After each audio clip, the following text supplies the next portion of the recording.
Hello.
All right. It appears that some people are here. That's gratifying. I'll get started in just a second. I'll give people a second to file in. Maybe I should shut off this music. Alexa, music off. That's how we do it. Now my dog wants in.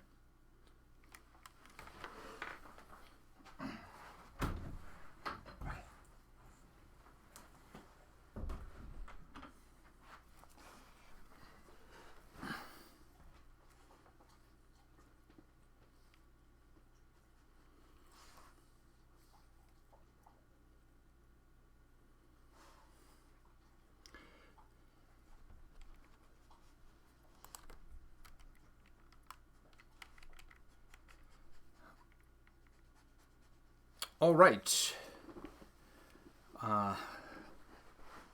Get started in a second. Winston, lay down. Lay down. Yeah. It's Winston, my old Vishla. He's going to be joining us from the guest bed in the guest bedroom where I am. What is the picture being blocked by the chat? It's a picture of Thoreau. But there's a story behind it. You can see it a little bit better. It's a little collage I made a long time ago. He was the mascot of a house that I lived in on Westminster Street Northwest in Washington, D.C. We called him Chad Westminster. But it's Henry David Thoreau. All right. Let's get started. Waited long enough. It's 7:05. I just wanted to talk this evening about my new paper that was released on Wednesday from the Niskanen Center. It is right here. It's The Density Divide, Urbanization, Polarization, and Populist Backlash. It's pretty long. It's 85 pages or so. So I don't expect that everyone who has decided to join us this evening will have read the entire thing by now. But I hope some of you have read it and have some questions about it. What I'm going to do tonight is just go really briefly through some of the sort of basic lineaments of the paper and of the argument, and then chat with folks, answer questions that people have, and hopefully add some context and illumination to this very long paper that I spent an hour and a half, holy cow, a year and a half writing.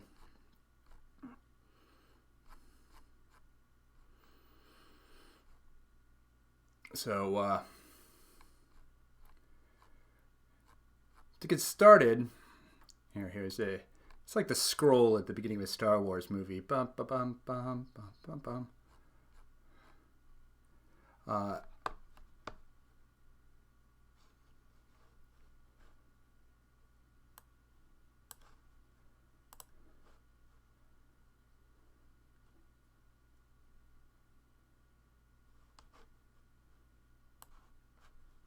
Let's see here.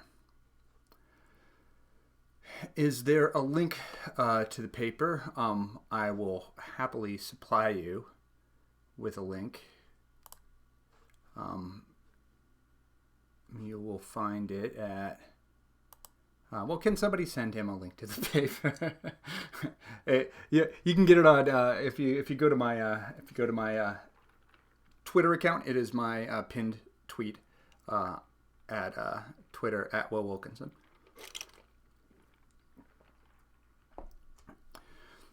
So to get started, I'll talk a little bit about how I got started working on this paper. As I'm sure was the case for many of you, I was just kind of stunned by the election of Donald Trump. And I think a lot of people have been worried about the fate of liberal democracy, whether we're going to be able to hang on. We've had Brexit. There's all of these European leaders who, from sort of populist right parties, who quickly gained seats in parliaments, who've been winning elections. Something deep is going on, and right at the beginning, people had all these different ideas about it. So what explains political hyperpolarization and the resurgence of right-wing populism? Is it economic anxiety? You hear that a lot. Is it backlash to immigration? Backlash to political correctness? To neoliberal globalism? Right? Well, maybe all of those things to some extent. But I don't think any of them get at the big story. So in this new paper, The Density Divide, Urbanization, Polarization, and Populist Backlash, I set out a, I think surprising and neglected hypothesis for increasing polarization and the rise of ethno-nationalist populism, which is urbanization. All right, urbanization. Urbanization. All right, so I think this has been far and away one of the most overlooked phenomenon that's been going on for the last, 200 years. Let me get to the first.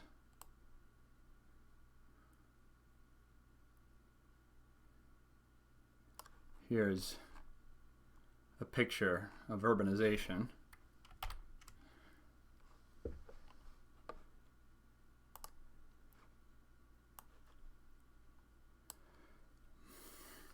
So you can see here right about 1800, we hit this pretty serious inflection point. And basically the entire population of the world, most of the people alive, well,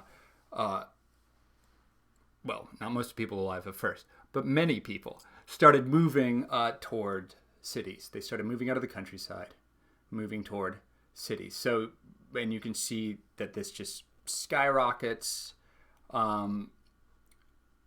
especially hits another inflection point, and it kind of tips up around 1900, tips up again, really dramatically around 1950, to the point at which the population in most developed countries is more urbanized than not, and in many of the most developed countries, here you see Western Europe, United States, right in the same level, and this is just 2000, so it's about 80% of these populations are urbanized.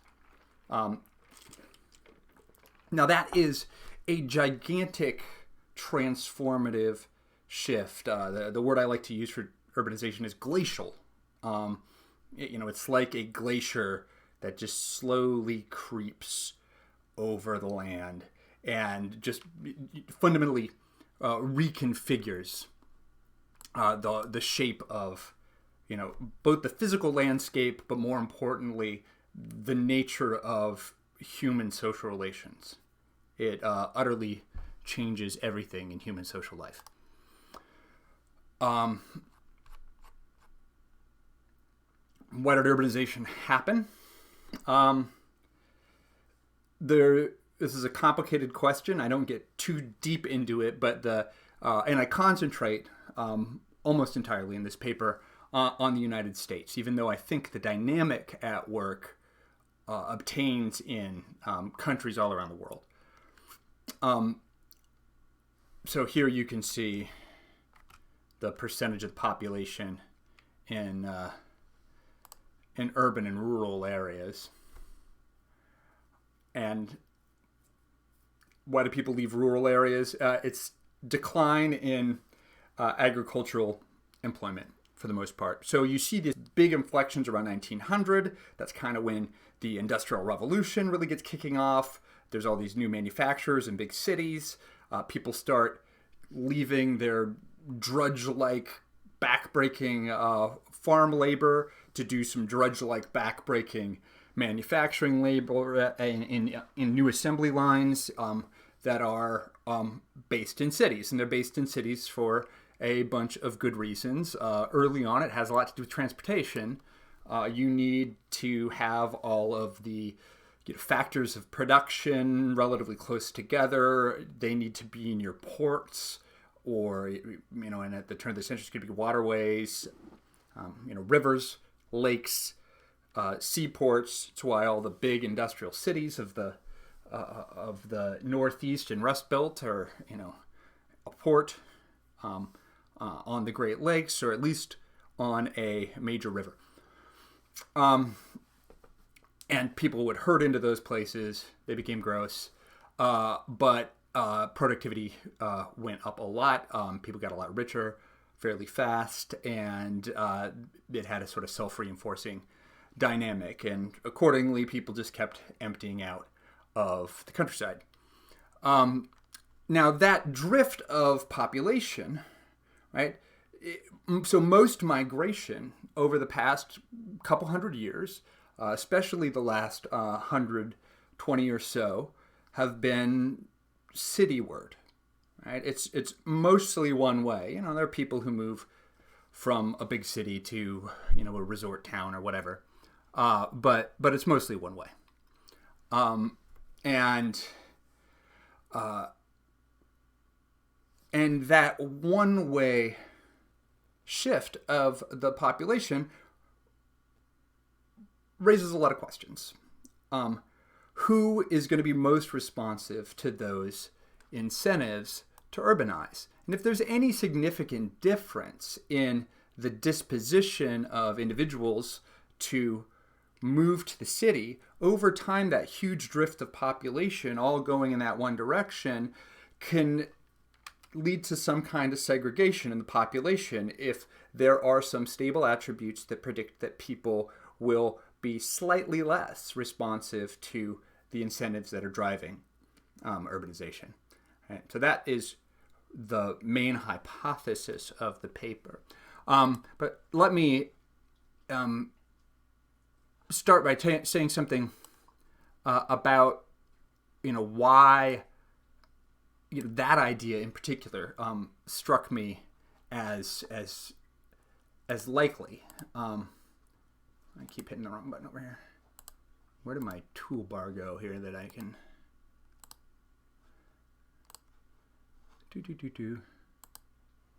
I want to see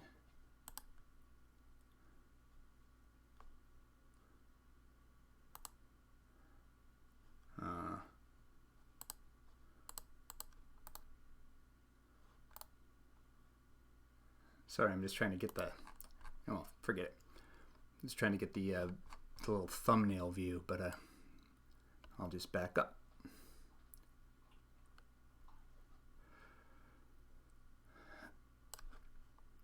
So the thing that really set me off on this project was looking at, as I said right at the beginning, the whole thing is inspired by bafflement about exactly why things like Trump, Brexit, other populist upsurges kept happening, and I felt like there had to be something deep, that it had to be something that wasn't super peculiar to any particular country. And one of the first things that jumped out at me looking at the election returns was the correlation between vote share and population density. So here you can see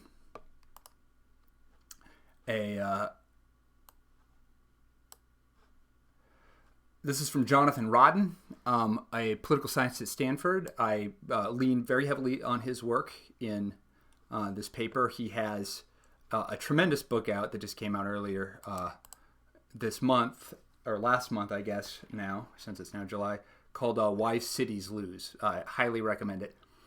And this is from the kind of work that's in Why Cities Lose.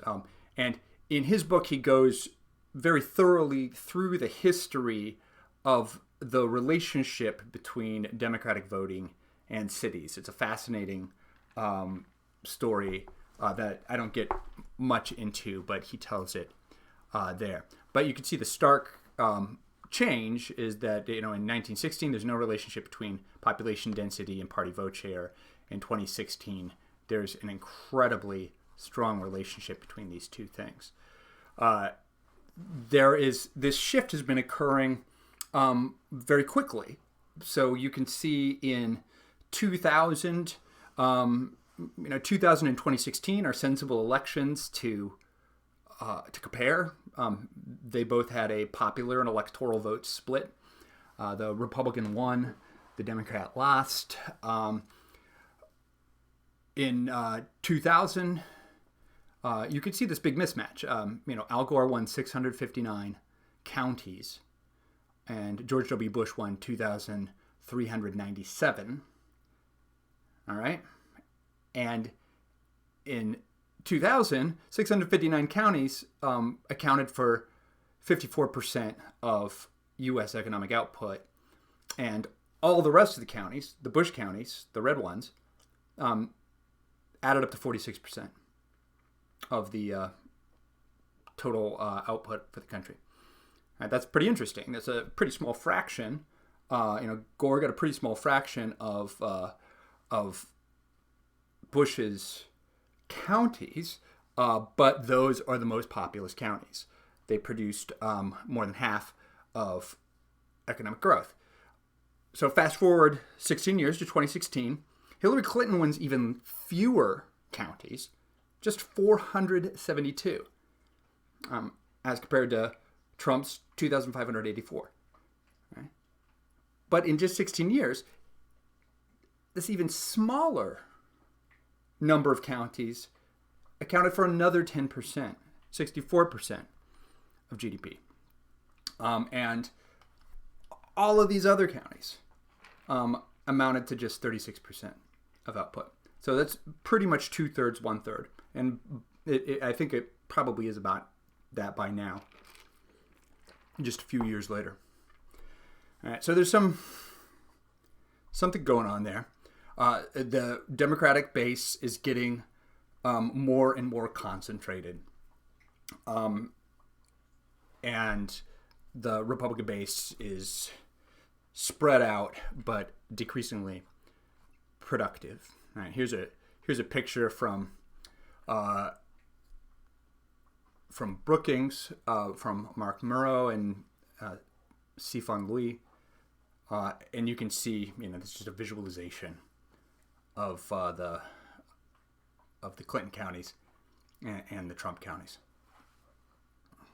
And you can see from this kind of thing that the regular electoral maps that we see are profoundly misleading. That just show red and blue landmass, because land doesn't vote. People vote, but people are very heavily concentrated in just a few places.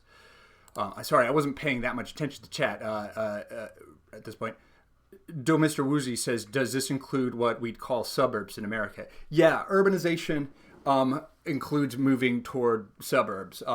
Suburbs are, I won't go through all the census classifications for different kind of population clusters, but a suburb in a big city is often about the density of a medium-sized town is all the way through, and most movement toward cities is migration to suburbs. In recent years, the sort of densest part of the cities, the cores, were gaining population relative to suburbs, but the kind of goes back and forth. Now suburbs are growing faster than cores for a number of reasons, but partly because property values in the densest parts of cities have gone up so much that it kind of pushes people out to the suburbs where they can find more affordable housing. But yeah, so urbanization is just the shift toward denser agglomerations of population generally. The metaphor that I draw on a lot in the paper, which I think is helpful, is just to think of urbanization as a sort of magnetic force, right? Like imagine the city, imagine cities as these big magnets, and then you can imagine people as like ball bearings that have different metallic compositions, right? And different metals are more or less magnetic, right? So iron is really magnetic. Nickel's pretty magnetic. Steel, which mixes iron and some other stuff, is pretty magnetic. But like aluminum isn't magnetic at all, right? And if you scatter a bunch of ball bearings around randomly on a table, and if you've got all these different types that have a different level of magnetic attraction, and just put this big magnet, you can imagine like kind of an electromagnet in the middle of the table, and then you slowly just turn up the strength of the magnet, right? Like the balls are going to start drifting toward the magnet, and the most magnetic ones, that are closest already will get there first, and it will just form this big cluster. The least magnetic, ball bearings, they'll get bumped by other ones, moving toward the big magnet, but they are going to end up scattered about, more or less where they were. And it's just a metaphor. But you can see how, if one type of those magnets were aluminum and aluminum's not magnetic, how over time the magnetic attraction to cities is going to leave the less dense part of your table incredibly uniform in terms of the type of metal that populates it. It's all going to be aluminum, more or less, or whatever else is not metallic. Maybe like plastic ball bearings.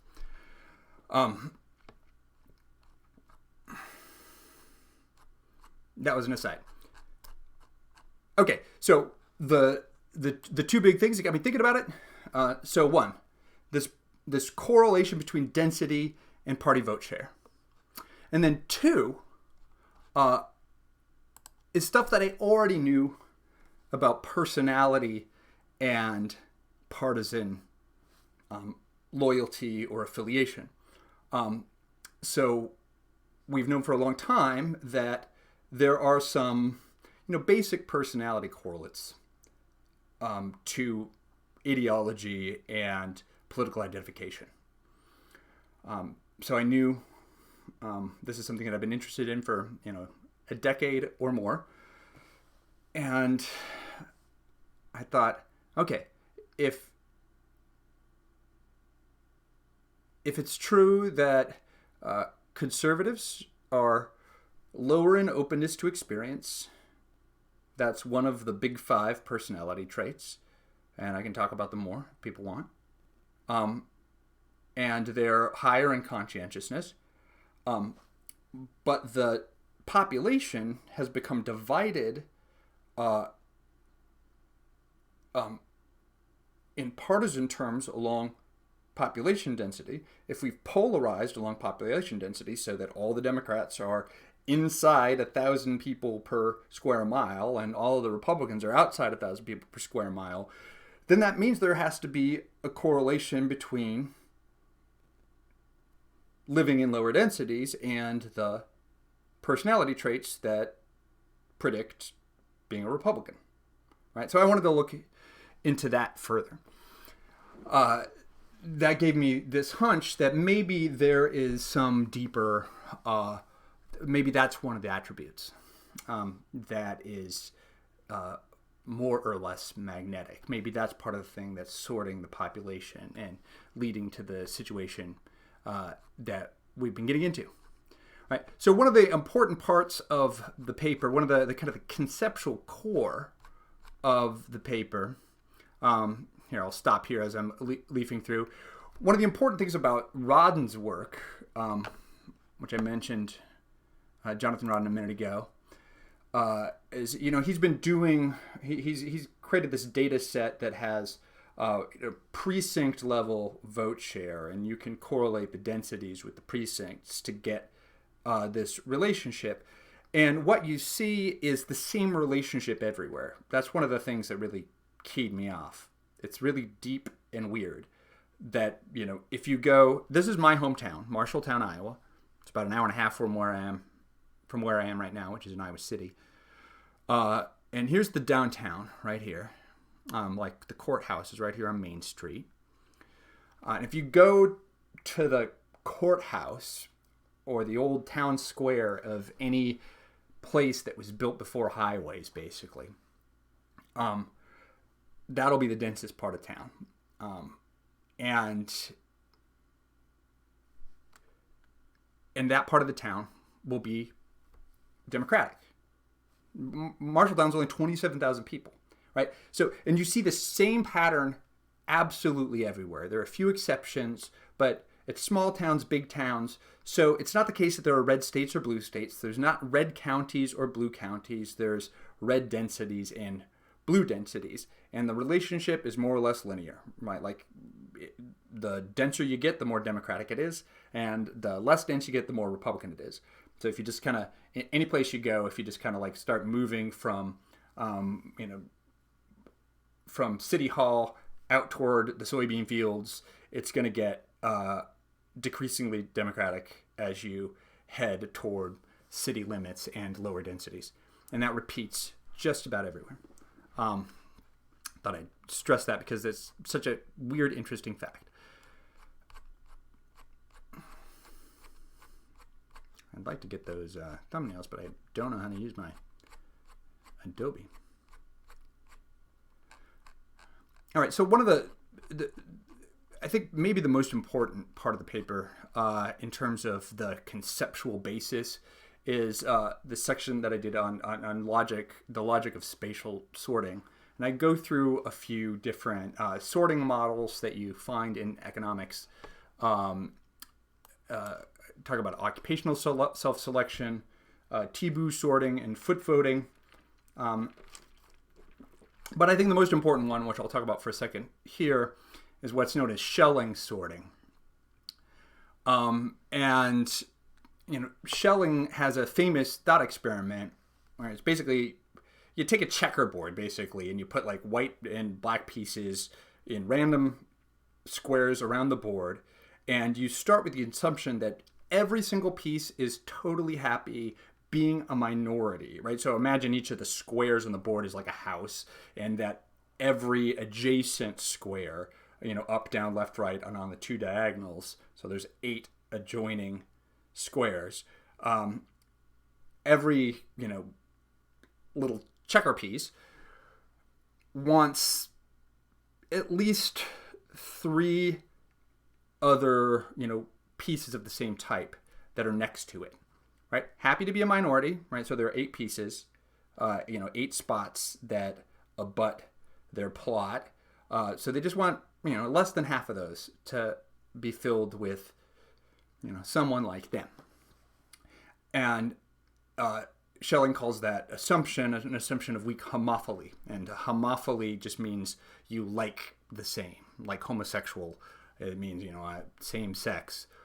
Homophile means I like the same. And people are homophiles, right? Like we like people like us. Most people's friends are of the same race. Men are more likely to be friends with women. Tall people are more likely to be friends with tall people. People tend to sort themselves on some dimension of resemblance or similarity with one another. But what Schelling shows is that those preferences don't have to be very strong to get pretty significant segregation. So if you play the game with the checkerboard and you look around and see, okay, does each of these pieces satisfy the condition? There has to be at least 3 adjoining pieces of the same type. And if it doesn't, you move it to a spot that does satisfy the condition. But then that's going to, break the condition for some other piece. So you just keep moving them around until you get them all to a point where they've satisfied their preference for weak homophily. And in pretty short order, the community will segregate along white and black. But you can think of these pieces as anything. You can do it with, on a matrix with pennies and dimes, which I talk about in the paper. And you can think of them as Sunni and Shia, Christians and Muslims, blacks and whites, whatever. If they have even just a weak preference for living near a few individuals like themselves, that can sort the population. So here's a visualization of a much larger community after 1 round, 2 rounds, and 12 rounds. And you can see by the 12th round of moving these pieces around, moving these nodes around, that these populations end up pretty segregated. Here, and this is all blue, this is all red, whereas here it's all pretty mixed in. It doesn't take long, right? And it's really alarming. And having known about that, like, made me really think that maybe there's something like that going on here. That these differences don't need to be that big to significantly sort the population. And because urbanization is something that happens over, centuries and involves millions and millions of moves, the effects don't have to be that strong. Even these very small differences in, just kind of the marginal disposition to urbanize or not, over decades and decades and millions of moves, you can end up with a pretty segregated pattern.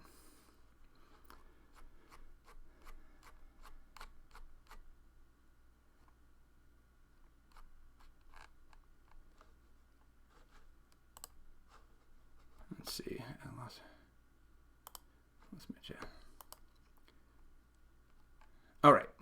I'll take a break here to actually address some of these questions before I just keep rambling on. John Smith says, areas that vote for Democrats are generally wealthier than areas that vote Republican, but your analysis of GDP ignores the fact that Republican voters are generally wealthier than Democratic voters.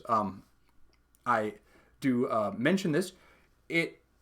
Now, one interesting and significant change recently is that the relationship between income and party preference is weakening. So in 2016, Trump barely did better with family income of over 100,000 and over 200,000. But rich people like to have tax cuts, and they still prefer Republicans.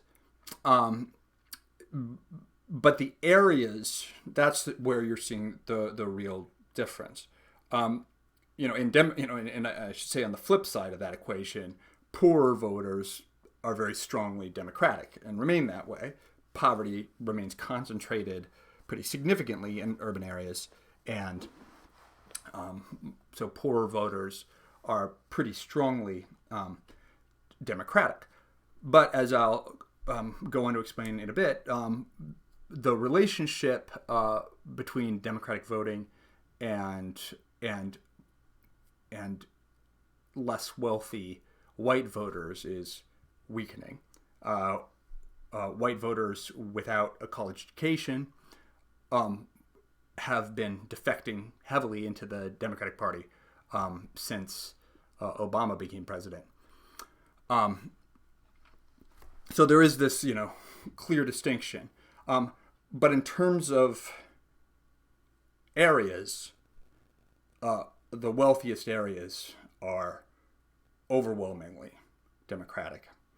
And less dense areas, the areas that go for Republicans, are doing much, much, much, much, much worse economically overall. And this isn't to say that there's not a huge amount of inequality in cities, because it's going through the roof, because all of the productivity, more or less, is concentrated there. The people who are internalizing those gains are a relatively small percentage of extremely rich people. So they're just kind of going through the roof in terms of their wealth.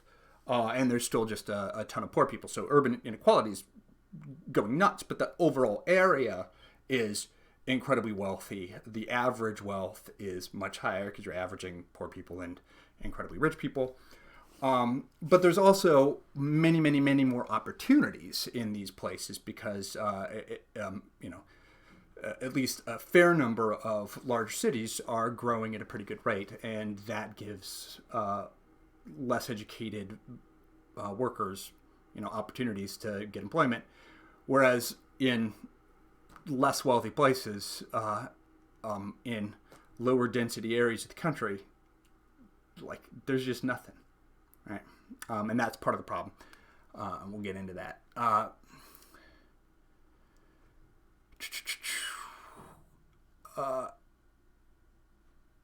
This paper is absolutely remarkable. Thank you. That's very nice. That RD divide is well known. I'm glad it is well known. Congrats on the papers. Okay, so let me move on a second. So in the course of the paper, I think about three different things that I identify as kind of magnetic traits that draw people to the city. Ethnicity, personality, and education. And so our first cut, who goes to the city, it's people who aren't white, right? And so I go through why it is that minorities prefer to live in cities. And it's basically, what we were talking about when we were talking about shelling. It's homophily, or people like to live next to people like them. If you're 15% of the population and you're scattered randomly about the country, you're not going to be able to live next to anybody who's like you.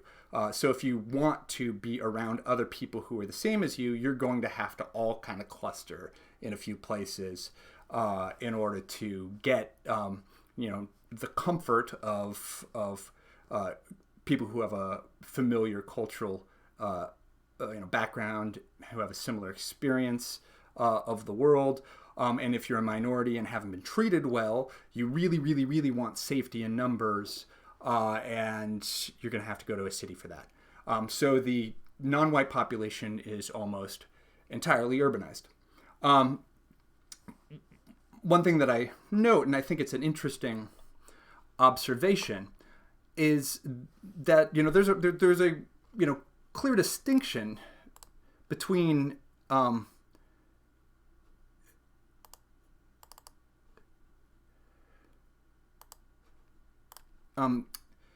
between white and non-white voters, or not white voters, just not white and non-white citizens, in terms of the options that are available to you to satisfy preferences for homophily. Let me just use the word that I use more in the paper, ethnocentrism. Ethnocentrism here is defined as in-group favoritism. It's liking your group more than other groups. Doesn't mean that you don't like other groups. It just means that you like your group kind of more better. And so you have warmer feelings toward your in-group if you have a higher ethnocentrism. Your estimate of your own in-group in terms of, how hardworking it is and how smart they are and all that, you just think that your group is really good. You don't necessarily think anybody's bad. It's just that you like your group a lot. And so anybody with like those kind of in-group preferences, if you're not white, you've got one choice: it's move to a city. There is no option for I'm not white, I would like to live around people like me, but also my residential preferences lean toward the bucolic and pastoral. Nope, you're out of luck, right? Like if you're a Vietnamese immigrant, you want to live in the country with a bunch of other Vietnamese people, no can do. You're going to have to move to a city. And if you move to a city, because all the other not white groups move to the city, you're going to have to live around other people who aren't like you. So if you want to live around people who are like you, you're going to have to move to a city, and that means you're going to have to live around people who aren't like you. Right? It's just the way it is. If you're white, you have a choice, though. Right? You can make a choice to be around people who are like you and be around no one who's not like you. Right? And that's the lower density option. Now, this is a pretty common preference for white people. You can see it even in this. What I've got here up on the screen is a chart from the demographer. What's his name? It's William Fry. He's also at Brookings. And this is in Los Angeles. So the typical white person in Los Angeles lives in a neighborhood that's 77% white. That's really white, right? Los Angeles is one of the most, multi-ethnic, multiracial cities in the country. It's less than half white. Nevertheless, the typical white person lives in a 77% white neighborhood. But, like you've moved to a city, you still, your neighborhood, is going to have 7% African Americans, 9% Hispanic, and it looks like, 3% Asian, handful of other races, right? So if you move to the city, you're confronted with diversity. Not a lot of it. Like the typical white person who lives in Los Angeles lives in a pretty white neighborhood, but it's not all white. Right, because there is no really all-white option in a really, really big city, other than, really exclusive shishi suburbs that just basically price everybody out, who doesn't have historical privilege. And you can see, the average black resident lives in a pretty black neighborhood. It's 45% black. But also it's 36% white, right? So if you're black, you can't really get away from white people. And in Los Angeles, you can't really get away from Hispanics. Similar for Asians. Asians live in, pretty Asian, 20% Asian neighborhoods, but there's still a lot of white people. There's quite a few Hispanics. Looks like Asians are avoiding African Americans. And it's similar along all the races. But if you don't live in a big city, you can live in a 100% white neighborhood, right? Maybe that has something to do with the difference between people who live in cities and people who don't live in cities. Might be, even on the margin, a little bit of preference for, and again, this doesn't mean you don't like anybody else. It means you just like living around white people a lot, right? As Schelling shows you, you can just want, 3 people to live next to you who are the same as you, 3 out of 8, and you can end up in a pretty segregated neighborhood. If you want more than that, it needs to be 4 out of 8 or 5 out of 8, and there's enough of you, you're going to end up in a totally segregated enclave. All right.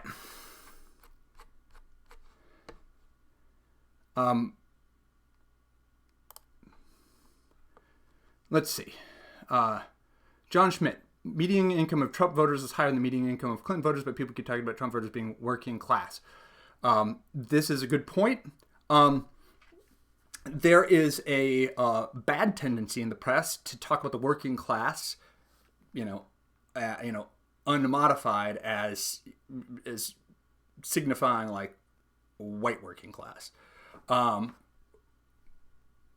Hispanics, African Americans are very heavily working class populations. So Democrats tend to do better with the working class. People are really talking about Trump voters being white working class, which they basically mean white people without college degrees, who therefore are in employment that requires a lower level of training, therefore has a lower level of wages, tends to be less pleasant, manufacturing and services work. The median income of Trump voters is higher than Clinton voters, but this is, again, it's not that big of a difference, and it has to do with the differences in the compositions of their voting groups, right? Many of the richest people in the world are Democrats. As far as I can tell, Mark Zuckerberg's a Democrat. I don't know what Jeff Bezos is, probably a Democrat, right? But there are just many more poor Democrats, so their median is lower. But I don't think that tells you much that's interesting. What tells you more that's interesting is what percentage of partisans are in an area that is doing very, very poorly economically, where their prospects are poor, where the economy is stagnating, where employment is a problem, where people are pretty unhappy about that kind of thing. And as I can show you with some of these graphs, there's a big difference in terms of Republican and Democratic areas in terms of the vitality of the area. Kalida C1, not just any city fits ethnic congregation. If you're Hmong, you'll want St. Paul or Wausau. Yeah, absolutely. If you're a very small group, they're going to be like very specific enclaves, and you're gonna gravitate toward those places. But that shows you how self-reinforcing these ethnic enclaves tend to be. If you establish a beachhead somewhere, other immigrants from the same origin countries will tend to join you later. After the Vietnam War, the Hmong, settled, refugees settled very heavily in the Midwest, including Iowa. We had some refugees who lived with me as a kid.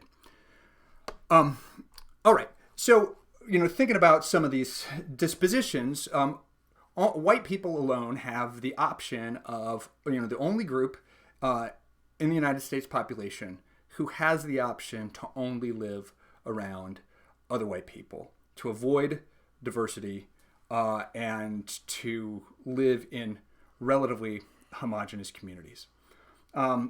And so because I'd already, was aware of these distinctions between liberals and conservatives in terms of a couple of the personality dimensions of the five-factor theory of personality, I wanted to see if there was a relationship between those traits and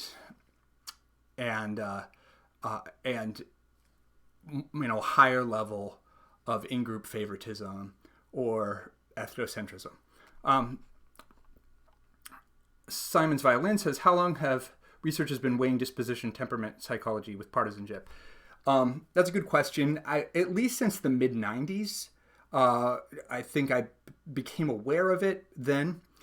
There is a huge literature in what's called political psychology, which examines all sorts of psychological correlates to ideology and partisanship. Some of it I don't like. Some of it I do. One of the criticisms there are a bunch of different theories. There's stuff about like authoritarian dispositions, like just world theory, sort of tolerance for ambiguity, how sensitive you are to threat. There's all of these, and there's a ton of studies around all of these things. And generally, I just don't trust. I love this literature. I read in it a lot. But a lot of heavily theorized social psychology, I just don't trust it very much. If you follow this stuff, a lot of famous experiments have trouble replicating. I'm very sensitive to something that the anthropologist Joe Henrich talks about a lot, that a lot of studies in Western, in American social psychology departments are done on their own undergrads, so like a lot of like results that we have are really just a bunch of people from Duke. I don't really think undergrads at Duke are representative of human psychology. I'm fairly skeptical of a lot of that stuff. But I'm not skeptical of the big five, or the 5-factor theory of personality. It's, I could talk about it for days, but first of all, it's not super heavily a priori theorized, right? Like there's not like some ideology that somebody's like imposing on anything. You get the 5 personality traits out of, trying to identify a bunch of different traits and then seeing what correlates with what, called factor analysis. You do a statistical analysis of all these sort of candidate traits. And, if things are too correlated, then they can't be separate. They can't be, different traits because they're, overlapping. And you just kind of keep doing the math until you get the minimal group of traits that aren't very strongly correlated with each other, and you end up with like 5. And so there's not like a theory that really goes into generating those 5. It's just their statistical non-correlation with each other that leads them there. And then the theorizing kind of goes on top of it to like describe what those traits are. And there's better and worse attempts to do that. But the important thing about them is that it Reaver says the big 5 comes from studying human language. Yeah, I mean, like there's a lot of inputs that go into sort of your hypotheses about what the various traits might be, right? Like, and one of the things you start with is sort of folk categorization of different kinds of people. Right. So like people say, oh, there's extroverts and there are introverts. And lo and behold, that's something that tends to hold up, that there seems to be a real difference on a dimension that's like that. But some of the other dimensions that fall out aren't totally intuitive. So, the 5 are, openness to experience, conscientiousness, extroversion, agreeableness, and neuroticism, or neuroticism is often called emotional stability, which is the flip side of it. And each of these 5 traits, it's just a continuum that goes from, maximally low to maximally high. So you can't, do your personality type like in a Myers-Briggs test. I can say I'm INTP, but I can't tell you my big 5 type because each of those 5 factors isn't binary. It's just a continuous dimension. So I'm just, you're some location on every dimension. Most people are, by definition, in the fat part of the bell curve. And the important thing about the big 5 traits is that there's been a huge number of studies using them. They predict all sorts of things pretty well. The studies replicate really, really well. And so there's just not a huge reason to be skeptical of them. The traits that that predict social views in politics. So openness to experience and conscientiousness are the key traits. If I'm just going to talk, I should put myself up. And those two traits are correlated with people's social views, but not with their economic views, right? So if you're low openness and high conscientiousness, you're pretty likely to be socially conservative, but it doesn't predict anything about your ideology on economic views. Likewise, if you're high openness, low conscientiousness, you're likely to be socially liberal.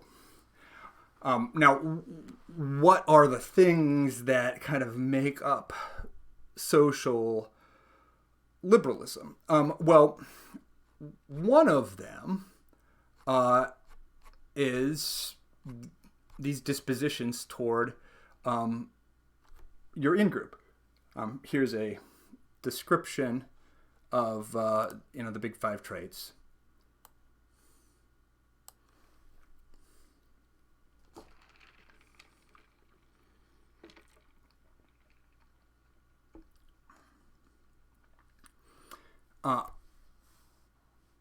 Hans Francois says, income, not education, to decide whether a person is working class.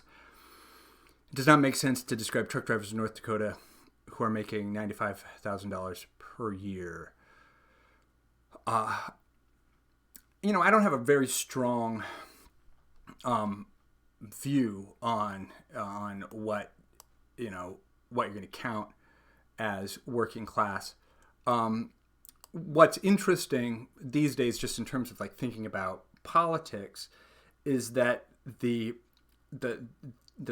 relationship between partisanship and income is breaking down, while the relationship between level of education and partisanship is getting stronger and stronger. So however you want to talk about it, whether you want to call something working class or not, the thing that's really interesting in terms of the changes that have happened recently are changes in party affiliation of people with more and less education. So there's now something that people call the diploma divide, and and there was a huge flight of less educated white voters out of the Democratic Party and into the Republican Party. And I go over this in the paper at length. And the thing that seems to have provoked that shift, it's really one of the most depressing facts in recent political history, is just that Obama became president, and Obama is African American, and less educated voters tend not to be very engaged. They tend not to have a lot of information about politics. People who are really interested in politics tend to really underestimate how little just a typical person pays attention about anything. People are busy, like they're working, and if they're not working, we're hanging out with our friends, just like having a social life. And if we're like watching TV, we're gonna watch football or Game of Thrones, not CNN, right? Like that's just the typical person. So there are a huge swath of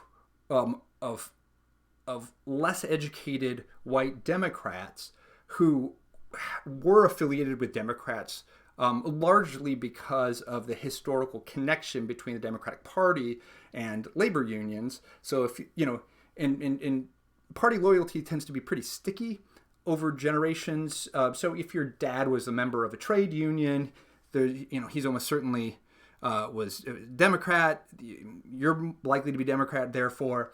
And so there's a lot of just kind of vestigial connection to the Democratic Party among less educated white voters.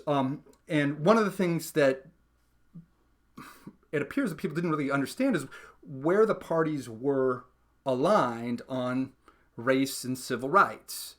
And Obama, being black and being president, sent a cue to voters who don't tune in much and told them that Democrats are the party that is for civil rights and for black people. And they're like, oh, maybe I'm a Republican.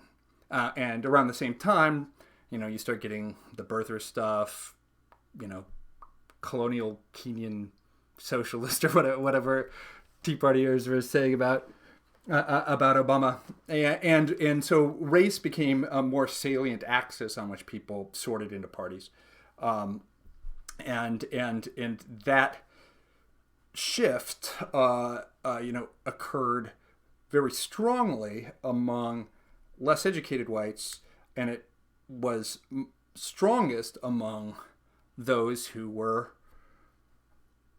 lower in openness to experience, interestingly enough, and also higher in conscientiousness. So I'll bring it back around to what we were talking about. So these traits, openness and conscientiousness, are related to our attitudes towards in-group and out-group. Lower openness, higher conscientiousness people are more ethnocentric, tend to show more what's sometimes called racial resentment. I don't really like the measure, but what it really means is you believe in structural explanations of durable inequalities. So if you're low in racial resentment, it's like you believe that discrimination is real, that there is structural racial advantage and disadvantage kind of baked into the system, and then you have a higher degree of sympathy for people who have been victimized by this structural discrimination and disadvantage. If you're higher in racial resentment, you tend to think that individuals are responsible for what happens to them. There isn't some sort of like structural issue. Tend to be less, more skeptical of there being any significant racial issues, and therefore you'll tend to explain why certain groups do less well in terms of problems that they have or their culture has. Like, so African Americans should just work harder. They shouldn't be so lazy, that kind of thing.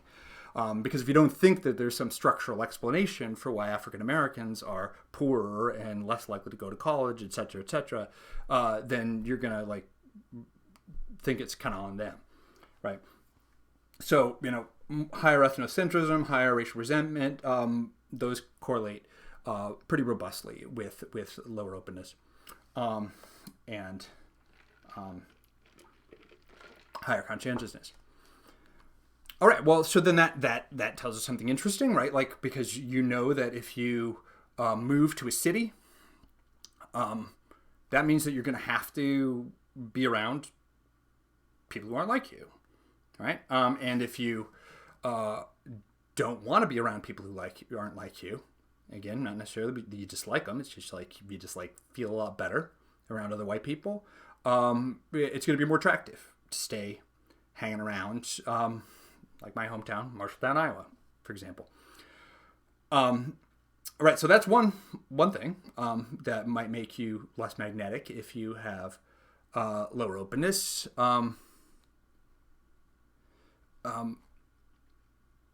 But here's something else, and this is something that I found really, really, really, really interesting. Okay, so there are just relationships between the 5-factor personality types and residential preferences, or where you want to live and whether you're likely to migrate at all, right? And again, we see connections with the traits that are also relevant to party affiliation.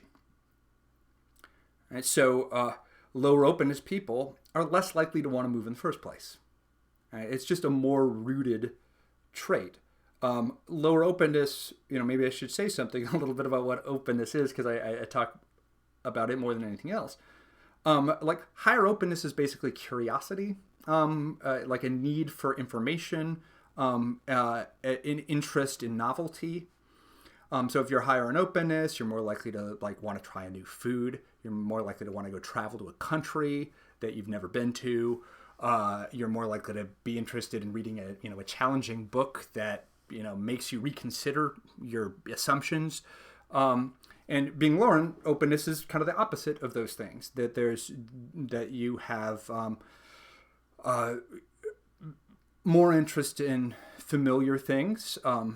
Are a little bit averse to trying a new food, going someplace where you don't know what to do. You're not that interested in just learning random facts about, restoration drama or whatever. And that personality type makes you very comfortable with everything that you're already familiar with. Right? And there's a lot of advantages socially to being lower openness. Lower openness people are kind of better friends, more likely to call their parents. And lower openness places tend to have like higher levels of social capital because when people are more rooted, relationships are thicker. And high openness people like to move around, try new things out. But when you have places that have lots of transient people, they tend not to, have like really rich, dense connections. There are more ephemeral connections, so there are some advantages to like if you, it's kind of like you want like your like family to be low openness or your friends to be low openness, right? It's the guy who's gonna like bail you out of jail, is your low openness friend. It's like it's like, oh, it's my friend. I gotta do it. And there's a strong sense of loyalty that goes along with that. But that makes you more rooted, right? And as I said earlier, if there's even a little bit of a difference in terms of inclination to migrate, and all migration to a first approximation is toward higher density, then over decades and decades and millions of moves, that difference is going to be something that starts to distinguish the higher density and lower density populations. Okay, some questions here. Is the same sorting happening outside of the U.S.? Canada's very urban, but rural parts aren't as conservative. Yes, the same thing is happening outside the U.S. I haven't looked nearly as much into other places. One of the upshots of the paper is that how things end up being reflected in politics is really, really contingent, right? Like, so different countries have different ethnic histories, for instance, and so different ethnic clusters tend to break along partisan lines. And so parties can align in different ways just based on the populations that are in a particular country. Like Canada's weird. It's got like this Quebecois thing, which just seems bizarre to Americans. Like, what exactly is going on there? That's like kind of cultural politics that doesn't really track in the U.S. Not such a deep and hoary history of enslavement and apartheid. So it's just got a different sort of ethnic politics that go way back. And then also every country has, like a different electoral system, and the way the politics, party lines get drawn are going to reflect the structure of the incentives in the electoral system. The United States is a little bit different than Canada. And so, it plays out a little bit differently in terms of the way, representation and the parties end up splitting geographically. But I'd be really surprised if you don't see something similar kind of bubbling up, because I think the general trend, the sorting and filtering dynamic of urbanization is pretty general. But it's going to, what it actually means politically is going to be pretty variable depending on a country's history and institutions. Do Mr. Woozy says, so I've been reading tons of Popper lately, and I see defending the open society on the website, on the Niskanen website, I assume you're saying? So I have to ask, how much of this is falsifiable? How would we falsify the sorting conjecture and the big five personality stuff? Um, this is, I think it's all pretty easily falsifiable, right? So, kind of the point of this paper is to kind of richly elaborate a relatively clear hypothesis. I don't really do any work to show that it's true. I just try to show that it's plausible in the hope that people who are better at the kind of quantitative analysis aspects of social science will, actually test this stuff. But it's one of these common debates in social science, like whether something is more of a sorting effect or whether it's a selection effect or a treatment effect. And it's pretty easy it's not easy, but it's not fundamentally problematic to figure out ways to falsify the hypothesis that something is a treatment effect or that something is a selection effect. I'm saying definitely not that everything is a selection effect, but I am saying that that the selection effects have been sort of overlooked. It's actually true that if you move to a city, it will make you a little bit more liberal. We're conformist. We tend to be like people around us.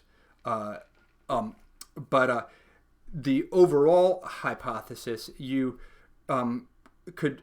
So, for instance, there's some good recent political science papers that examine whether people are sorting residentially on the basis of party affiliation, and you do the stats right, and you can show that that people are actually moving for other reasons. That you can show that people's views change when they go from one place to another. You can show that there is no pattern.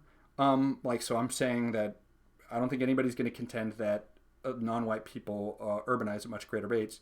But on this personality stuff, all you have to do is go and find that there is in fact, no pattern of lower openness people being less likely to migrate, or that kind of thing. And the Big Five personality stuff, I mean, that's actually harder because I would have to talk which I'm very inclined to do. I was in grad school for 8 years in philosophy, and one of my fields was philosophy of social science and psychology. And so I would love to talk about the metaphysics of personality, but I won't right now, because I don't think there really is anything people tend to essentialize or reify personality. I don't think there is anything that is called openness to experience. I think there's a biological blob, and that there are a bunch of genes that create different kinds of brains, and there are kind of patterns of genes that lead to certain regularities in behavioral traits, and that the personality stuff is a sort of higher order level of description on some regularities in the way genes build brains. And I don't think it's very important whether those things are real, as long as they tend to be effectively predictive of things that we're interested in. And I'm very interested in actually digging deeper into that. I think scientists ought to really figure out what the deeper underpinnings of personality are. I just don't think it's that important, as long as those theoretical constructs are reliably predictive of things that are important. Okay, fun digression. Kyle Bogosian, glad you can see inside the racial resentment sociological sausage factory. I appreciate that. All of this stuff is complicated. Science is complicated. Social science is especially complicated, and I really don't like coming at it ideologically. I think people are trying to do good work. I think people sometimes have bad incentives and publish stuff that seems like wow because it's going to help them get tenure. But I really don't think people have axes to grind, and you just have to be careful. And most things have problems with them. Like if you learn anything from the history of science, it's that every theory sooner or later is discovered to be problematic in some major way, maybe completely false. And so I tend not to find it, that big of a deal if there's a problem with a specific theoretical construct that has been useful for some purposes, but then seems like it's got some flaws in it. It just seems like what you do is you do your best to correct the flaws, see what you can preserve of that construct if it's useful for some purpose, and move on and try not to keep making the same mistake. But people get really ideological around things like racial resentment. Okay, Hans again. Is it possible that the rise of populism among Republican voters might cause the GOP voters to return to the anti-interventionist foreign policy that the GOP advocated during the 20s and 30s? It's possible. I don't really know that much about how all of this relates to foreign policy. I just don't think there's clear preferences. Like most voters do not have strong views. Low engagement voters, people who don't pay attention all the time to politics, don't know much. Their views tend to go all over the map. So like low engagement Democrats and low engagement Republicans really aren't that different from each other because their views on most things are kind of random. If you seem highly ideological, it's because you're higher engagement and tend to take cues from the elites in your party or ideological faction, and you tend to conform with cues, and people think of that as consistency, which it is not. But most voters, I don't think Republicans who are working class white Republicans who are in economically struggling areas have like super clear ideas about foreign policy at all, other than they're the group that's most likely to be someone or know someone who was in one of the elective wars that we had at the beginning of the 21st century, and probably aren't super into it. So insofar as there is a anti-interventionist constituency, I would actually think it would be less educated white voters who were heavily involved in Iraq and Afghanistan. But I don't know if that's an effect that has anything to do with the rise of populism exactly. All right. So moving back to some of the thinking on personality and location, what we find, so if there is a difference in lower or higher openness people in their disposition to want to move or their degree of rootedness, then you ought to see some differences in the pattern of settlement of different personality types, and we do. So here is a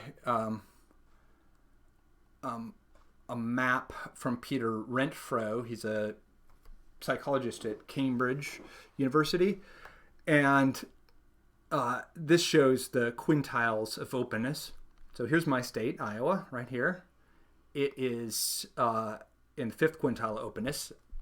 I could tell you that. Or I couldn't tell you that because I don't really know what everybody in every other place is like. But as a super high openness person who grew up in a very low openness place, I felt a strong sense of mismatch. And that's one of the things that leads to urbanizing migration. I kind of, and when I went to college, the more I learned, the less I felt comfortable where I was from. And that is something that drives migration. The highest openness states are the states with the biggest cities: New York, California, Texas, Virginia's interesting. It's the highest education state in this part, Northern Virginia. And kind of what explains these patterns? Well, just big cities, right? Like higher openness people live in big cities. But it turns out because higher openness people are more likely to want to move, part of that is a kind of risk-taking behavior. It's adventurous. So we've have this literature for a long time about international migration. And it's kind of obvious that you're just not randomly plucking people out of other populations, right? If you're from India and you want to come to the United States and you've never been there in your entire life, and you might have the luck of speaking English because of its colonial history, but other people from other countries don't. They might not know English at all. And still, you don't know the language, you don't know what the food's like, you don't even know what Minneapolis looks like, but you're like, I'm going to move to Minneapolis, right? Like that takes a certain kind of person, right? So kind of riskier long distance migration seems pretty likely to select pretty heavily on openness. And you would predict, and this is just some conjecture on my part, but I think it's fun, that the original colonial states, where got the first cohorts of permanent European settlers, and also the states that are at the terminus of the westward treks. Started from Independence, Missouri. That's where I was born. Independence every summer has Santa Caligan days for the Santa Fe, California, and Oregon trails. And if you were just going to go over this vast expanse through, territory that was filled with justifiably hostile natives, you're an adventurous person. And one of the things that you keep seeing in this sort of literature is that if once a certain if a certain type of person disproportionately converges on a place, that'll tend to be self-reinforcing, right? Those people will tend to make that place especially comfortable for people like them. And when it becomes especially comfortable for that kind of person, other people who are like that are like, I would love to go to San Francisco. And so they go to San Francisco, and it becomes even more high openness and yada, yada, yada. And so you get this kind of like snowball effect for people selecting into places based on its history of other people like them having already selected into it. If you're a super high openness person, you're not going to go, you know where I want to go? Iowa. I want to go to Iowa. Like here in Iowa City, which is a college town, we have the Iowa Writers Workshop. And so, we have this amazing literary community. So we get this influx of, off the charts high openness people all the time. But, they don't stay because this isn't a place for them. All right. So personality and tendency to migrate, we find relationships between those things. But one of the most interesting things, so there have yet to be any studies done in the United States about the relationship between settlement and density in American cities. Like all of this stuff, when you get into the paper, it adds up to the prediction that it's not just that higher openness people are more likely to urbanize. They're most likely to be the ones who move into the densest part of cities, the most diverse parts, the places that have the most cultural variety. And so nobody's done that in the U.S., but Renfro has done it in London. Renfro and a Finnish psychologist named Markus Jokela, who I cite a great deal, who's done a lot of the work on personality and tendency to migrate. So you can compare the population density per square mile map in London. So here's the densest part, the reds and the oranges. The lighter greens are slightly less dense. The darker greens and teal blues, that's getting less dense still as you move out in the suburbs, right? It's a pretty common pattern in a lot of cities. Just eyeball compare that to the distribution of openness in London, right? Like these are, the differences in these populations aren't huge, right? Like so these aren't huge differences in, but like the average level of openness, right? I don't know anything. I don't know what neighborhood this is in London. Maybe somebody does. But that's a high level of openness that's on average in this neighborhood, and these are getting pretty low in these suburbs. It's not like there's a lot of difference between the people who live here and the people who live there, but the fact that it tails off pretty consistently with density, in the same way that vote share tails off from this is inverted from an American electoral map, but if this is an American city, it's more Democratic here, and it gets more and more Republican as you get less dense, which you see, very similar situation. This seems weird because this is just the city of London, showing how it voted on Brexit. If you put in these little districts or constituencies, parliamentary constituencies around London, you'd get the kind of red penumbra. But again, you see the correlation between Remain, and you can just see it, Remain, density, openness. And the UK is interesting. It actually helps us see, like I was mentioning that the differences between different countries' electoral systems, mean that this stuff pans out in significantly different ways in different places. Well, in the UK, it's pretty easy to throw another party in. So in the 2015 election, here shows you relationships between personality, the big five personality, and party preference. So UKIP, which is the nice thing with London, it's basically like, if Donald Trump had his own party, here it is. And lowest openness by a good bit. Conservative Party is almost as low in openness, but not quite. Who's high in openness? Greens, man. Greens. Right? Look, and it's just like there's something real about this. Okay, but look, it's actually really pretty funny because like the typical, most liberal, socially liberal personality type is low conscientiousness, high openness. The Green Party. Whew, these are the super socially liberal people. They've sorted themselves into a party based on that personality. You see conservatives and UKIP are fighting for vote share. It's interesting to see that the Conservative Party is more emotionally stable than UKIP.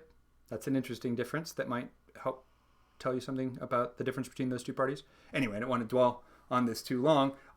The other interesting thing here, in terms of comparing UKIP and Tories, is that conservatives have the classic socially conservative profile, more conscientiousness, lower openness, but UKIP supporters aren't more conscientious. They're still more conscientious than the other party, but they're just slightly less than median, and that's interesting. It's like they're social conservatives who are less conscientious and more neurotic. It's fun to think about that. All right. So once you start seeing it at that level of detail, it starts to seem like a pretty robust relationship. And it gives you a way of explaining some things that have actually been a little bit puzzling recently. For instance, mobility has been going down pretty consistently for a while. And one thing that I conjecture could cause that is that this sorting and filtering process of urbanization, it's over time, it's picking off the people who are already most likely to move, right? And I should have mentioned earlier while talking about personality that personality is fairly heritable. It's less heritable than height or IQ, but it's not that different from IQ, or at least openness, which is the most heritable of the big five personality traits, is just a little shy of the heritability of IQ. So parents tend to reflect children, so that this will get passed along to some degree in populations, and so if you're picking off the higher openness people, they're filtering out of the country into the city. What you get is a population that is more and more rooted on average, right? As that filtering process goes on, the average level of openness ought to go down. This is a clear prediction that I was unable to check, given the data that's available, but it's something that would easily falsify my hypothesis for good Popperians. My reasoning clearly suggests that as time has gone on and urbanization has proceeded apace, and the incentives to urbanize have gone up as the wage bonus to urbanization has gone up, that the people who are willing to forego the costs, forego the gains of moving to a big city, those people are likely to be willing to forego those gains because they have a stronger preference for the place that they're already in. They're a stronger preference for living in a homogenous community, and things like that, right? That's easily testable. It's not easily testable because data is hard to get, but it's testable. But that could explain just why mobility is going down. If most movement is toward the city, and the people most inclined to move and their children and grandchildren have already moved, and the people who are left are the people who are most anchored in place, it's going to take a higher and higher wage bonus to pull them into the city. And if the wage bonus means less to them than the satisfying their preference for a comfortable, familiar place and a relatively homogenous community, they're just not going to go. So you might get an increasingly sticky lower density population over time, and that would be consistent with overall mobility slowing down, even though the incentives to urbanize keep getting stronger. Worth considering. All right. John Smith says, I read a New York Magazine article that says Generation Z Republicans are significantly less conservative, which means the GOP will become less conservative in the future. Do I agree? Well, younger people are generally less conservative. So I remember as a, kind of a middle of Gen X type, when we were young, it was like, oh yeah, we're like, fiery and liberal, and, and Gen X, aged and got a little bit more conservative. Every generation tends to do that. Older people are more conservative, but it does look different. Like Gen Z is so overwhelmingly progressive relative to the rest of the population, and part of the reason is that it's an incredibly multicultural generation. So the U.S. population is going to be majority-minority sometime in the mid-2040s. The high school cohorts right now are majority minority, at least in many places, but I think on average, I'd have to check that. And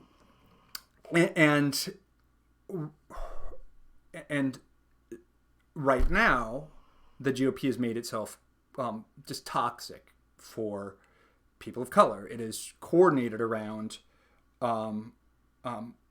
these ethno-nationalist messages.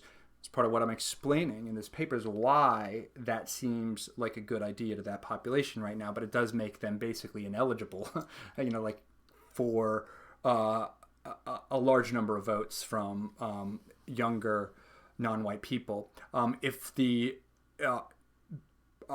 people often make demographic unsustainability arguments, and I'd be wary of that, partly because it's the rules aren't fixed, right? Like we can see that with the gerrymandering cases that just went through the Supreme Court, right? Like there isn't a consistent set of rules that determines who wins elections, and if one party can dominate government long enough, they can rig the rules strongly enough to their advantage that you don't that they don't need a majority to win. Like Wisconsin is just massively out of whack, right? Like the Democrats in the state house, they get 67% of votes. Republicans get 40-some%, but the Republicans have, I forget what it is, like 70% of the seats or something like that. It's crazy, because of the way it's partly because of the way the system has been structured. I would also add, though, that is actually just a knock-on. Some of that is just a knock-on effect of Democrats, of what I call the density divide. Democrats are much more geographically clustered. This is something that Rodden explains in Why Cities Lose extremely well, that in some ways Democrats have self-gerrymandered themselves just by being densely packed together. They're going to face a lot of structural disadvantages independent of anything that the other party does to put them at a disadvantage. So there's kind of an uphill battle there. But I do think that the GOP are kind of up against it. That's why there is so much furious disenfranchising activity that we see in the states that are most likely to flip unless they do something about it. North Carolina, Georgia, Florida, and Texas. The Republican Party is very active in rooting out voting fraud in those states. And part of the reason they're so motivated is because they can't keep winning with the base that they have unless they keep changing the rules to keep getting them past the finish line. So I think sooner or later, unless we just sort of like break down and devolve into a fascist dictatorship, who knows? Knock wood. I think it's going to break, and sooner or later they'll have to pick up more non-white vote share, and as soon as the GOP has to go inside the outer suburbs to cobble together a winning coalition, that changes their agenda priority in a transformative, realigning way, because you can't do what they're doing now and get higher African-American vote share, higher Hispanic vote share, higher Asian vote share, and all of those groups are going to become a relatively larger part of the population relative to whites.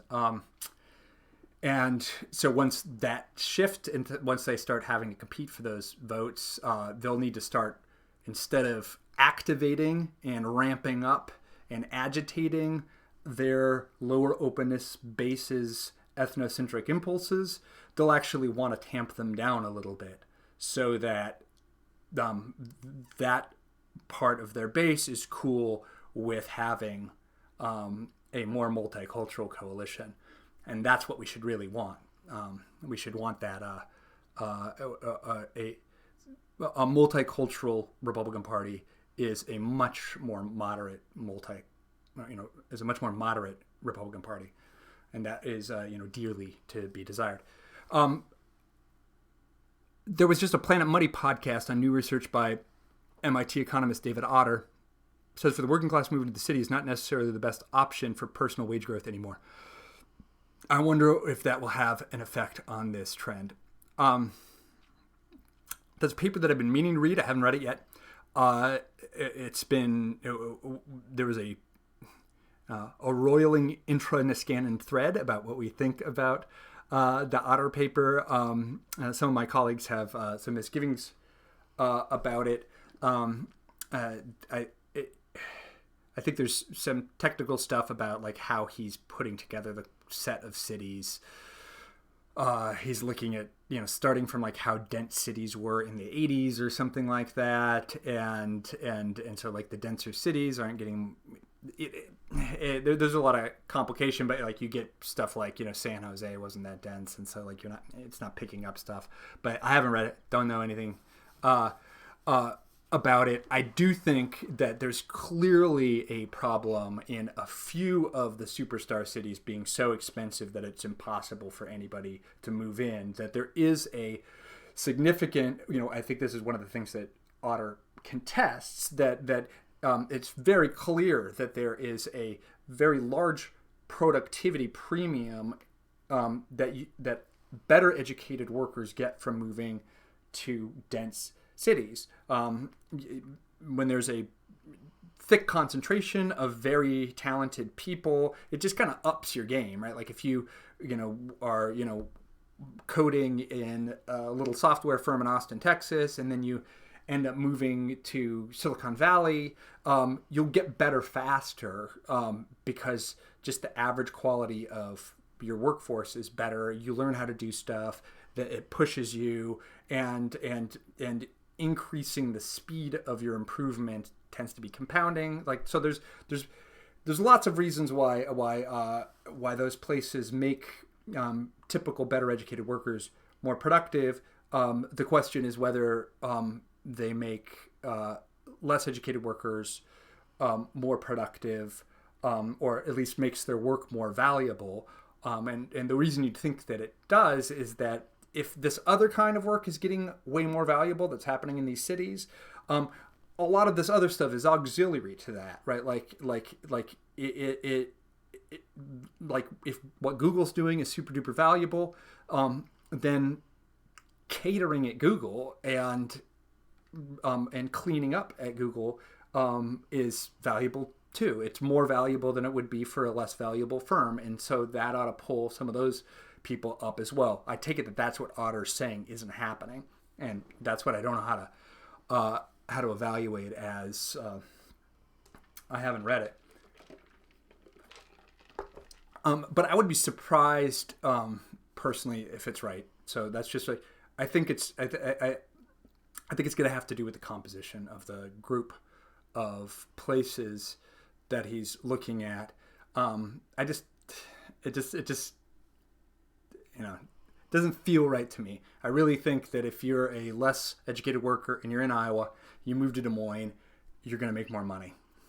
And it's not going to get eaten up by housing costs because they're not that much more. But I don't know in the aggregate.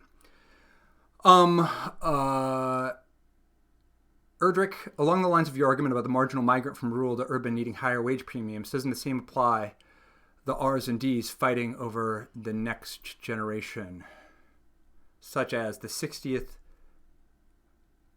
percentile swing voter is much harder for D's to get than the 50 percentile? That sounds right.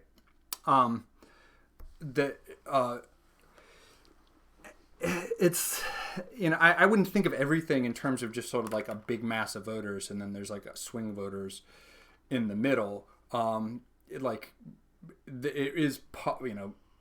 parties are coalitions of groups that are organized around identities, and the Republican Party, it's just restricted the identities that are relevant to being a member of that coalition to such a small core that's just getting smaller, and the other groups are getting bigger, that it's not such a question of like pulling swing voters off of the margin. So if you're thinking about just like white voters, and you're like, okay, let's like pull out white voters, and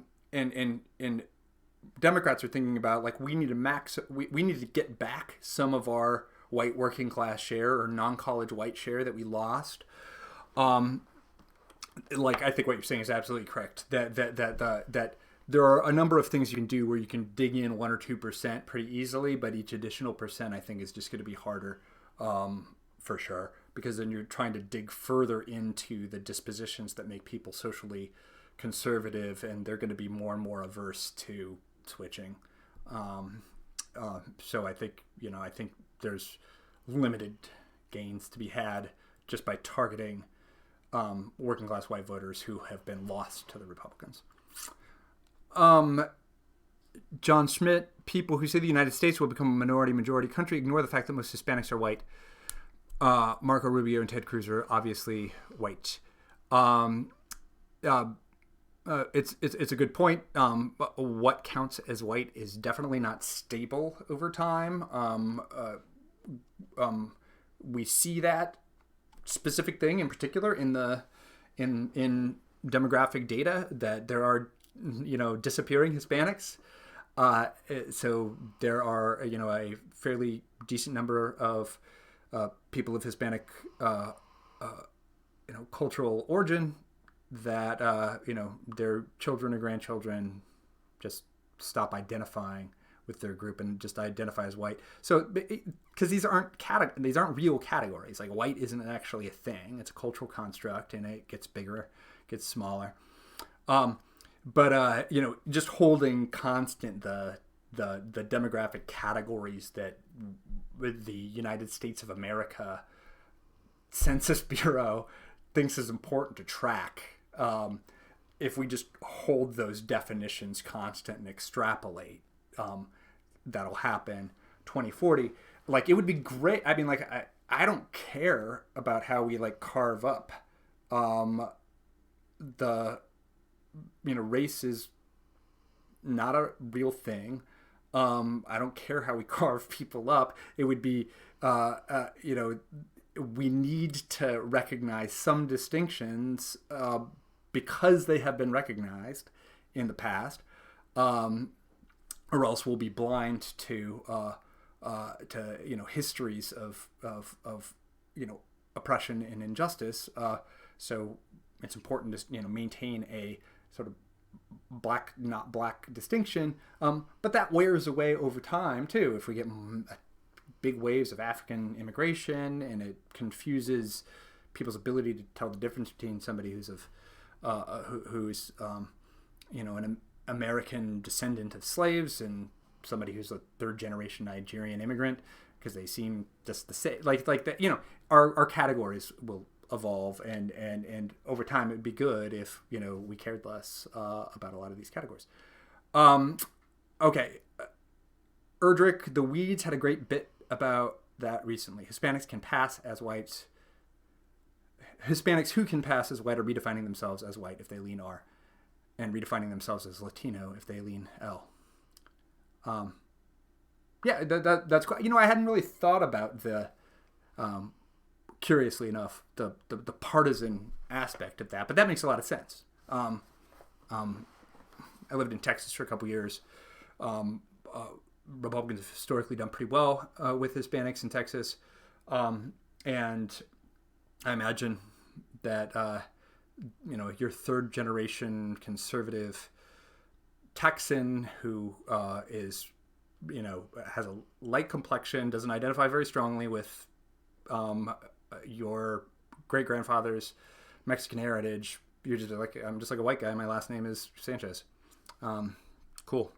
That makes a lot of sense. But here's a funny thing. An interesting wrinkle in the ethnocentrism measure. Remember, ethnocentrism is your level of in-group favoritism. So the higher your level of ethnocentrism, if you're white, the more strongly opposed you are to immigration. The more strong you've got stronger anti-immigration views if you're higher in ethnocentrism, and you're likely to be higher in ethnocentrism if you're lower in openness to experience. but that doesn't that relationship kind of flips if you're a member of a group who either is part of an immigrant community or identifies strongly with an immigrant community. A more ethnocentric Hispanics or Asians are more pro-immigration because they identify strongly with an immigrant community, and those are the members of that community that have the strongest in-group favoritism, that have the strongest sort of like solidaristic loyalty toward the other members of their group. So that's kind of an interesting inversion, and I've wondered about this because like what you'd predict then is that like Hispanics who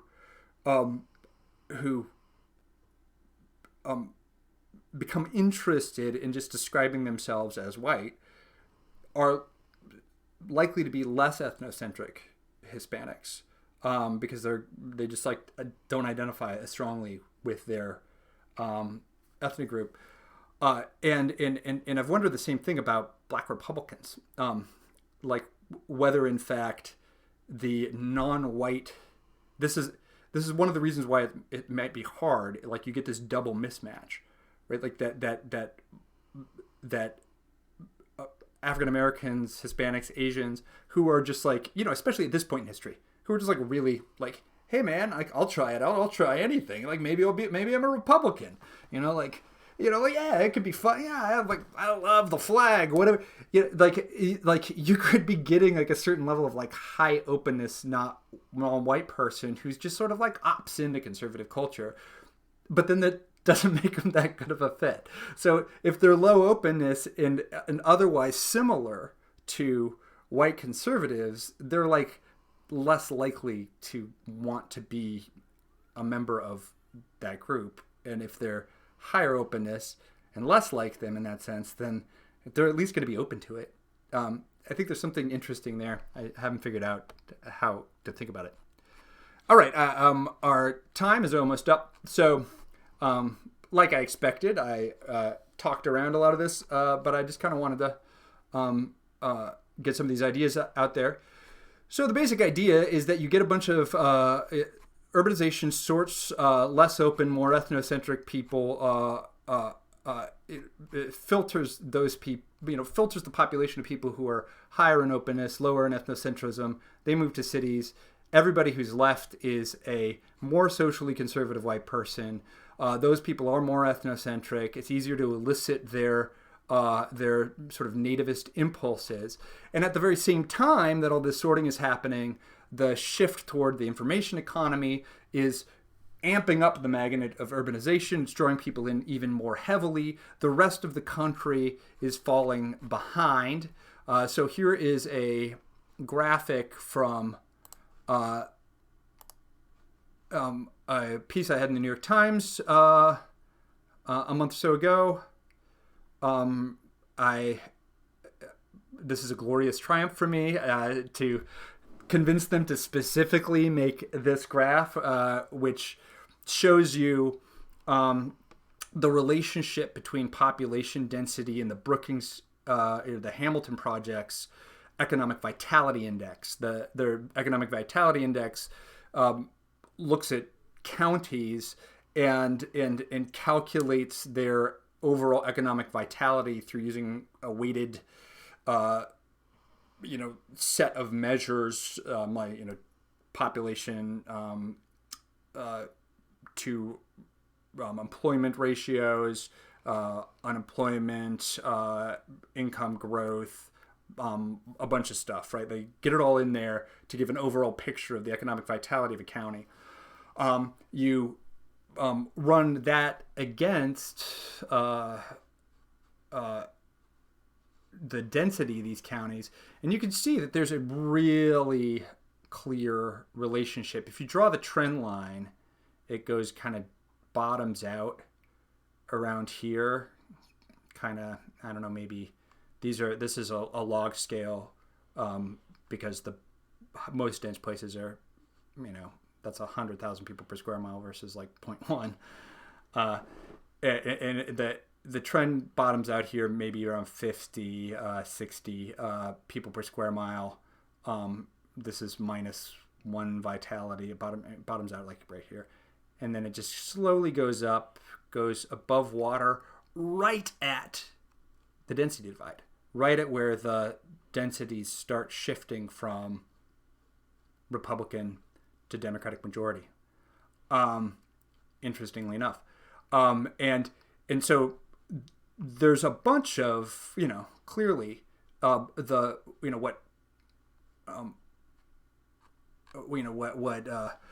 economist Moretti has called the Great Divergence. Some cities pulling away from the rest of the economy. It's some cities, these ones up here, pulling away from other cities, right? A lot of these are Rust Belt or parts of like this. These are parts of New York City because there's a bunch of counties in New York City. Kings County, Bronx County aren't doing so well. These like heavily manufacturing parts of these cities have done poorly. So they're underwater. But the places that are doing well are predominantly denser places. And then this group here, this is half the counties in the gall-darn country. And they're all Republican. I mean, they're not all Republican. There's some, blue dots in there. There are, and you'll notice the worst places in terms of vitality, by far, are predominantly Democratic. Those are Native American reservations and predominantly black southern rural communities. But this is most of the counties. They're majority white. They're economically struggling. And they're Republican. And so we filtered the population, getting this more and more homogenous, white, socially conservative population. They're under economic stress. They're becoming less educated on average because part of the amping up the magnetism of cities means that it's drawing, like education is the third magnetic thing. It draws those people into the cities because growth is more heavily dependent on education. So those places where the highly educated people cluster, they get richer and richer, and the places that are drained of higher education people just kind of go through a death spiral. All right. And this is a real problem. Here's deaths of despair from Deaton and Case. This is United States whites aged 45 to 54. And then this is United States Hispanics over here. Late middle-aged whites are dying sooner. That doesn't make people happy. Here's a graph from The Economist. They find that Trump vote share relative to Romney was best predicted first by education and then second by an index of public health metrics. Like for the most part, Trump voters were just Romney voters, but where he picked up vote share are the places where people were objectively doing the worst. All right, here's a map of male life expectancy by county. You'll notice that picks up a lot of the South. Now, this is kind of a double whammy because despite the fact that black male and female life expectancy is going up, unlike older white life expectancy, it's still relatively low and quite a bit lower than white life expectancy.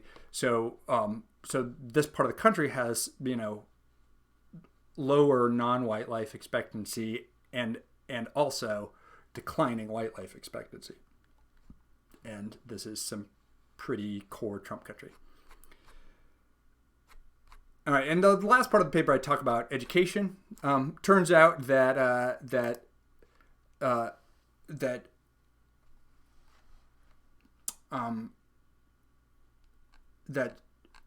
traits like openness also predict your disposition to get a degree go to college. Openness kind of just is curiosity, interest in learning. And there's some pretty, it's not strong effects, but, still significant effects that higher openness people are more likely to want to go to college. They're more likely to finish, more likely to do an advanced degree. But the trait that's most predictive of success in college is a conservative trait. It's conscientiousness, which makes a lot of sense. Conscientiousness is just like getting stuff done. It's the most useful trait to have.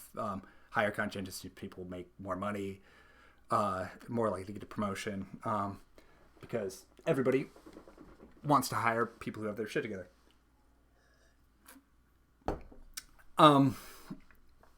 And high conscientiousness people are just better at stuff a lot of the times.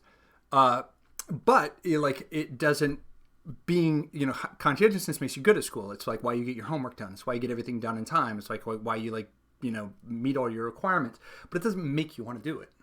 All right. It doesn't have anything to do with your motivation. And so you get all these effects just piling up on top of each other. That all of the things that make the city more magnetic over time are things that the current Republican base is less likely to have. It's all white, has a very specific personality profile, and is becoming increasingly less educated. Yes, I'm saying conscientiousness. It's hard to say. I'm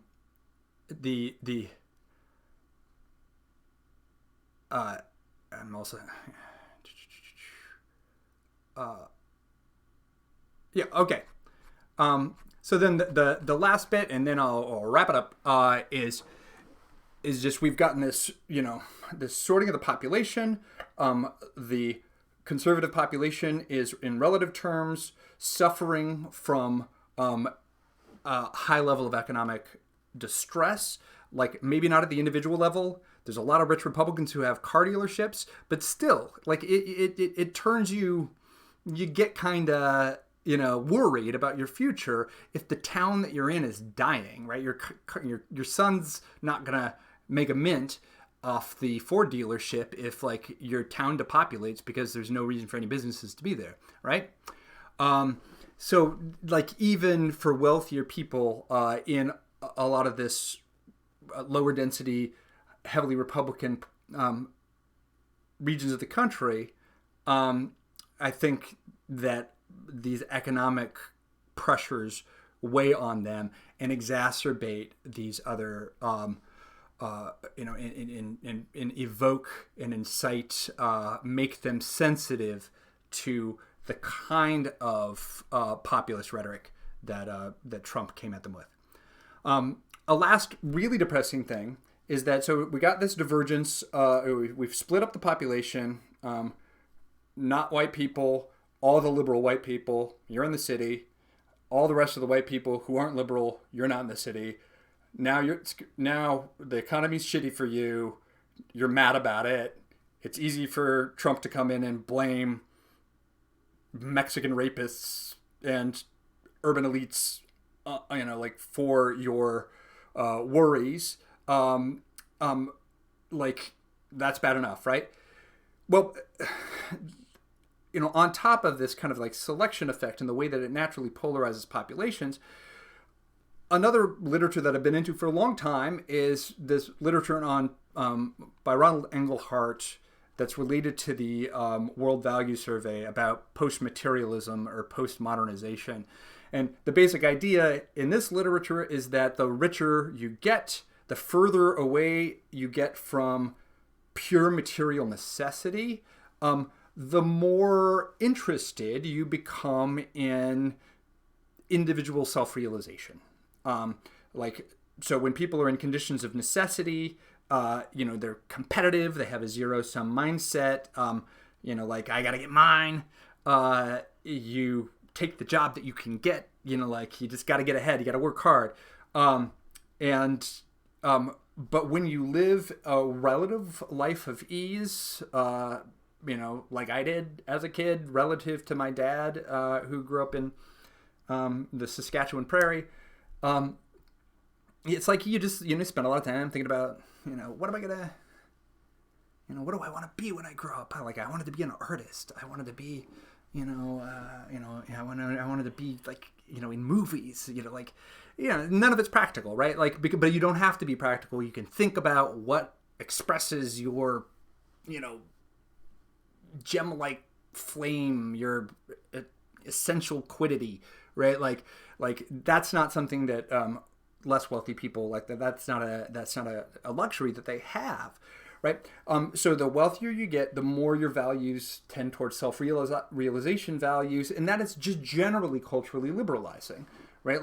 So think about things like increasing acceptance of same-sex marriage, interracial marriage. Recently, there's been a real quick acceleration in issues around trans people and trans rights, right? Like that is exactly what you get from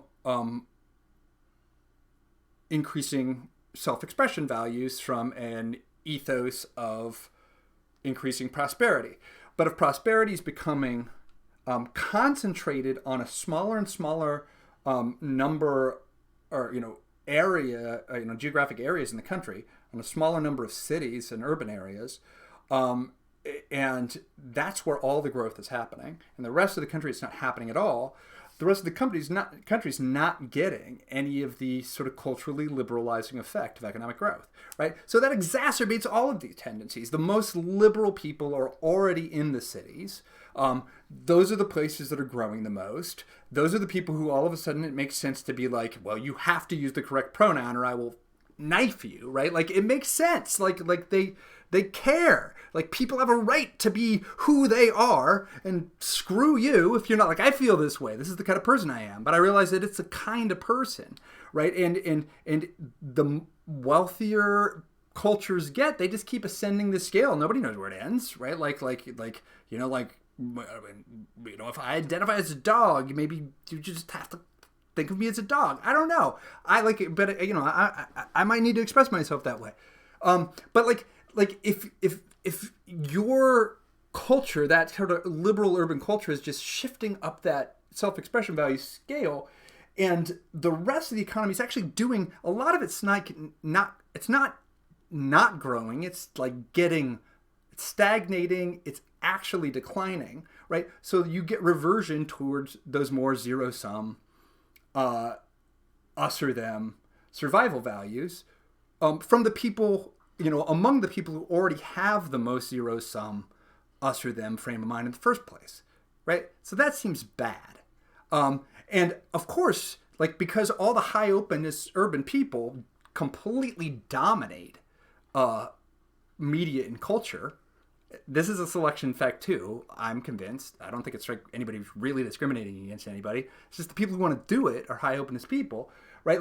But then all the lower openness people who don't live in these places, and simply their cultures are not, getting the same liberalizing effects from economic growth because they're not getting as much economic growth if they're getting any, right? Like if somebody's coming on TV, getting mad at them about,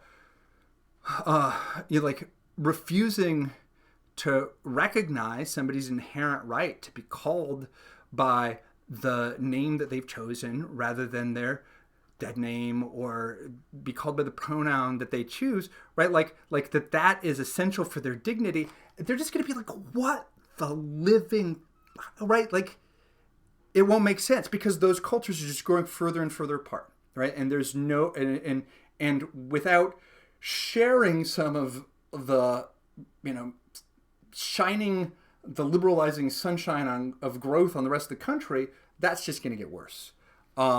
And so I think we're in a pretty bad place overall. And so I've gone over time, so I'll just I'll leave it there and answer a few of the final questions and then wrap it up for the night. Sorry, that was not an optimistic place to leave it, but I'm just not actually very optimistic about it.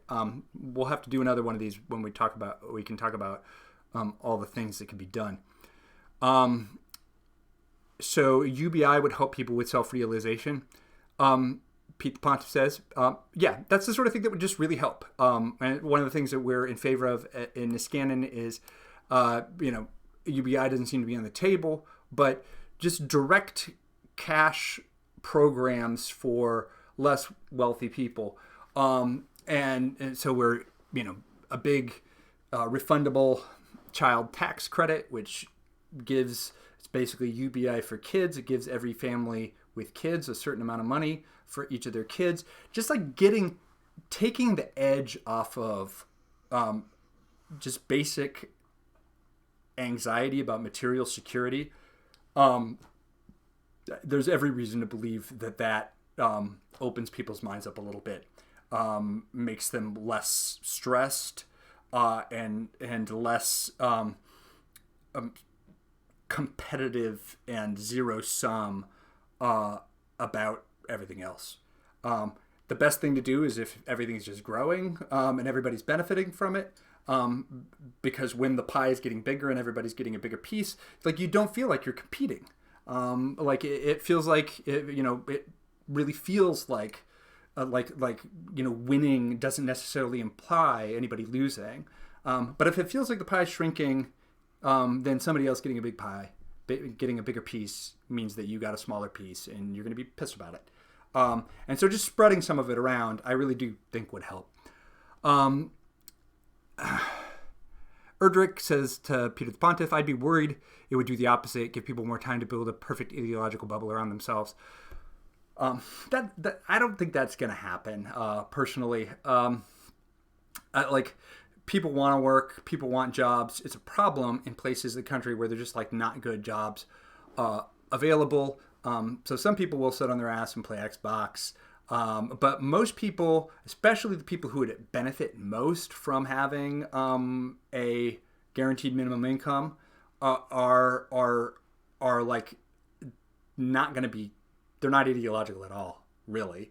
They might vote, and they sort themselves into parties based on very rough social cues about which party people like them vote for.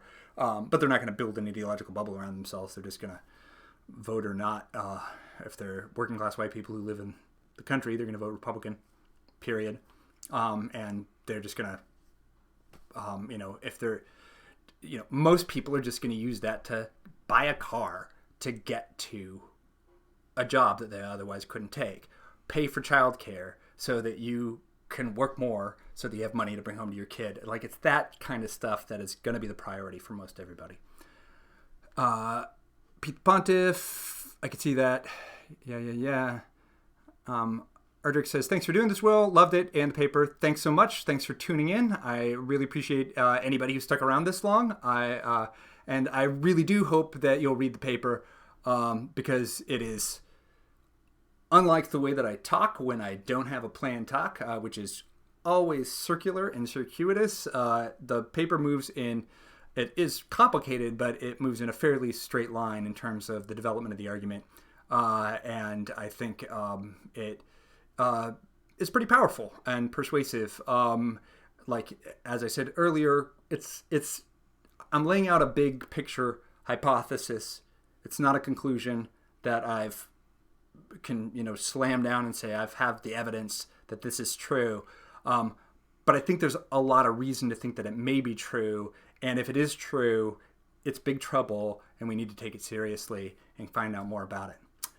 Do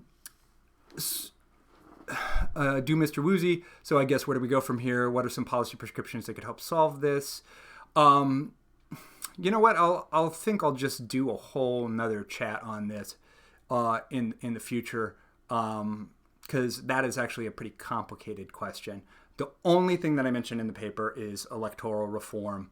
And more robust voting rights, because all of these dynamics are being inflamed and amplified by the very weird structure of the American electoral system. It's first past the post, winner take all, with a huge structural advantage for people who live in lower density places, which all together is a perfect storm for getting elections where a minority of the population, which creates only a third of national wealth and pays a third of its taxes, like that you can get this kind of permanent structural minority rule based on this kind of both economic and ethnic politics that is just like really, really, really toxic and dangerous, right? Like, and so like the first thing to do about it here is just to try to arrange things so that majorities more reliably win democratic elections, which doesn't sound super dramatic, but it's not easy.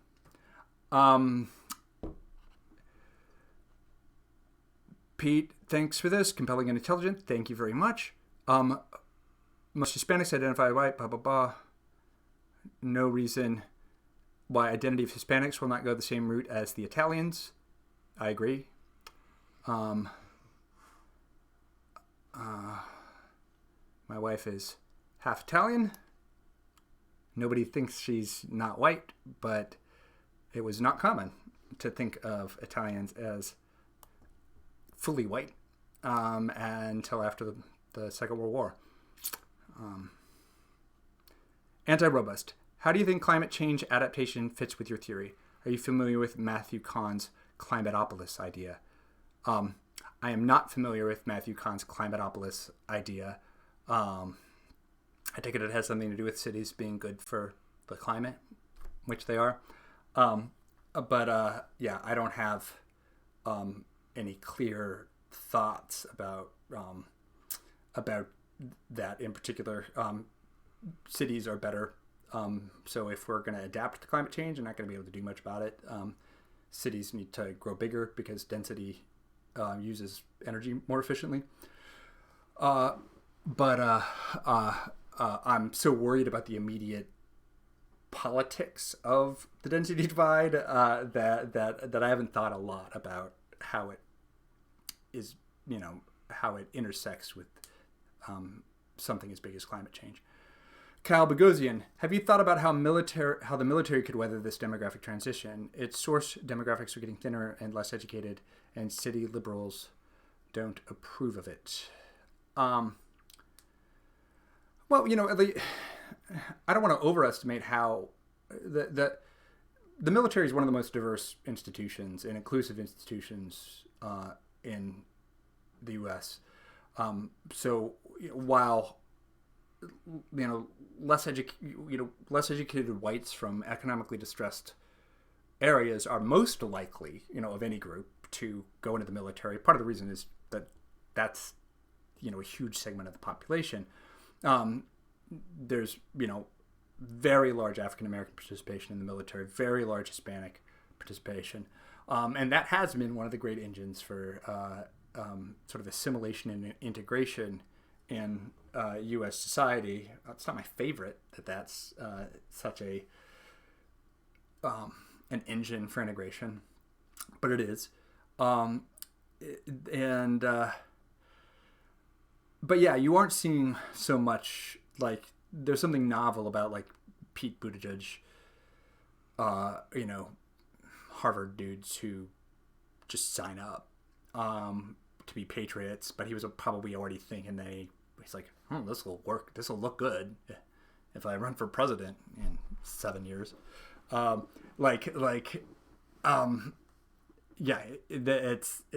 It's dropped off a cliff.